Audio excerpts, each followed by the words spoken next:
So here we have the Volkswagen Tiguan automatic on a 20 plate. I'm going to start off by showing you around the outside of the car, and then we'll hop in and run through some controls on the inside.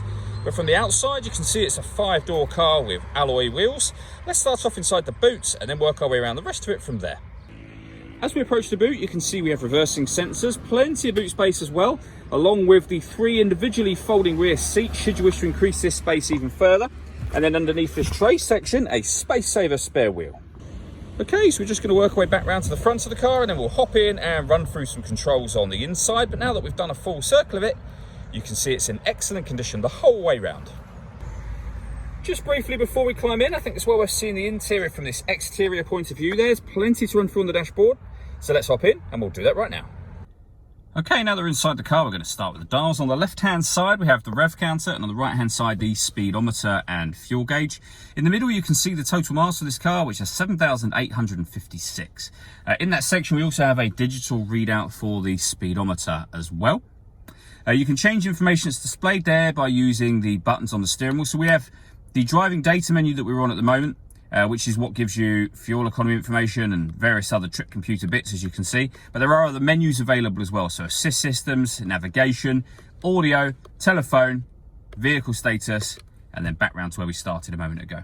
And if we back out to the steering wheel, the buttons I was using to do that are over on this side. We've also got stereo controls over there as well.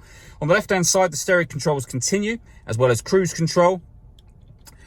This button here, once you've set the cruise control, if you hit that button in the middle, this car is able to maintain its own distance between itself and the car in front, both speeding itself up and slowing itself down according to the car in front's speed.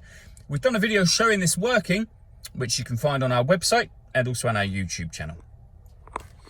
Over in the centre, we have the touchscreen for the car. This is where you can access your satellite navigation. Again, there's a video showing that working on our website and YouTube channel.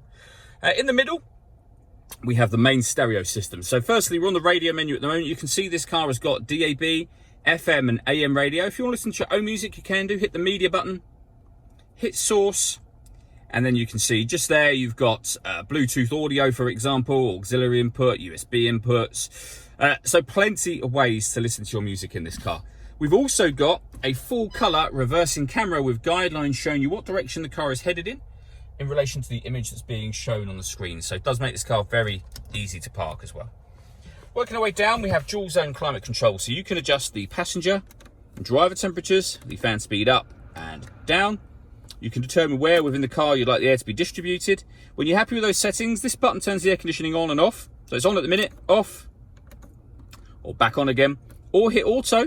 The car will now take control of the fan speed and the direction of the air to maintain those temperatures for you, and you can override that at any point in time you wish to. Underneath that section, we have 2 USB inputs, the auxiliary input and a 12-volt charging socket as well. We have the gear lever for the fully automatic gearbox. To the right-hand side of that, we have electronic handbrake with auto hold function.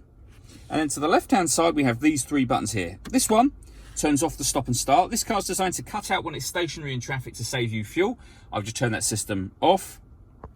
This one turns the parking sensors on and off.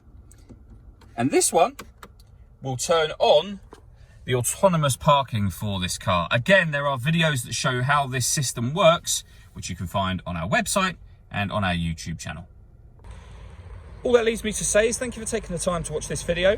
If you'd like to come and see the car in person and have a test drive, please feel free to call any of our MJA sites. We'd love to hear from you soon.